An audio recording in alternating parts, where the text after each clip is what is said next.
Hi everyone, welcome to my channel. I appreciate you all for being here. I've got beans and corn stew. That's fresh corn, not dry corn, and beans cooked together in a pot. Please continue watching how I made these beans and corns. To start with, I've got here 3 cups of beans. It has been washed and then I soaked it. Soaking helps to reduce the cooking time as well as the chemicals used in preservation, where you have some beans that are so hard they don't get cooked. So I soaked it and threw away the water. For the corn, it has some red here. I showed you in the previous video why it has some red with it. This is also 3 cups. It has been washed too. I'm going to use a pressure cooker in no particular order. I'm going to pour in the corn and the beans. Since the water is too much, I've forgotten that I've already soaked it.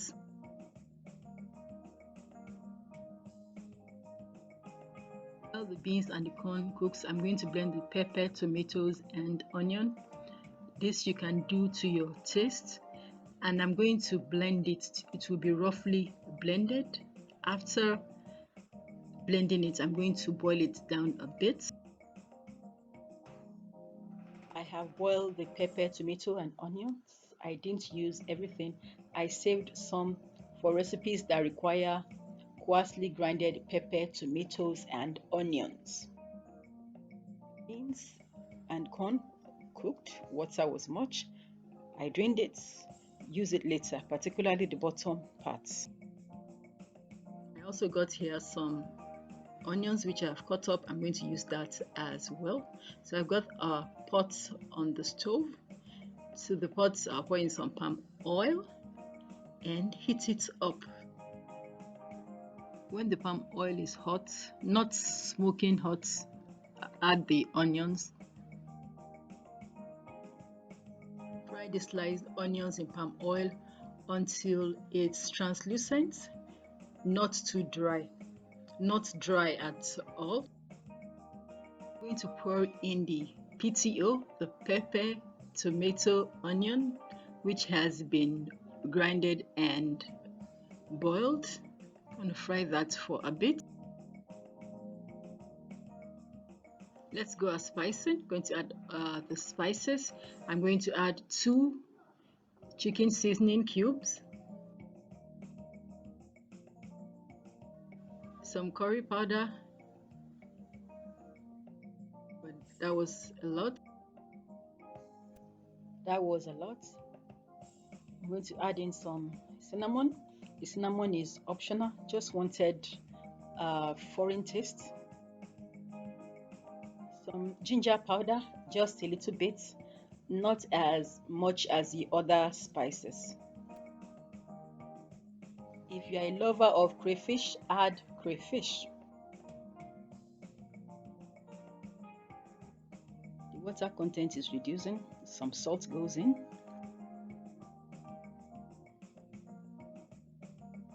It's time to add the beans and the corn before I get it burnt. Combine the pepper sauce with the beans and the corn, just like jollof. Fry it.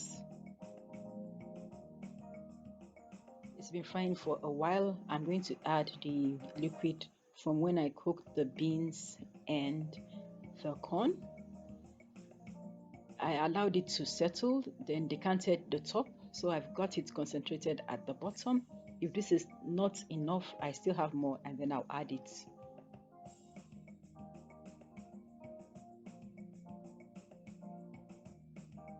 I'm going to add more liquid to this.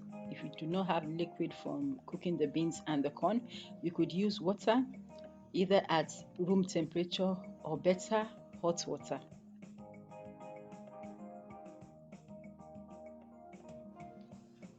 All mixed up together, cover and let everything cook. Later, it's well combined. And it is cooked. Just mix it together.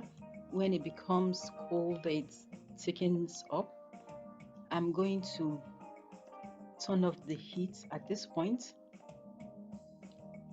and I'm going to garnish with something green. You can use whatever green that you have. I'm going to use scent leaves. So we have a mix of the red from the pepper, parsley blended pepper, and some green. The beans and the corn stew is ready. Thank you so much for watching. Please like and subscribe. See you next time. Bye.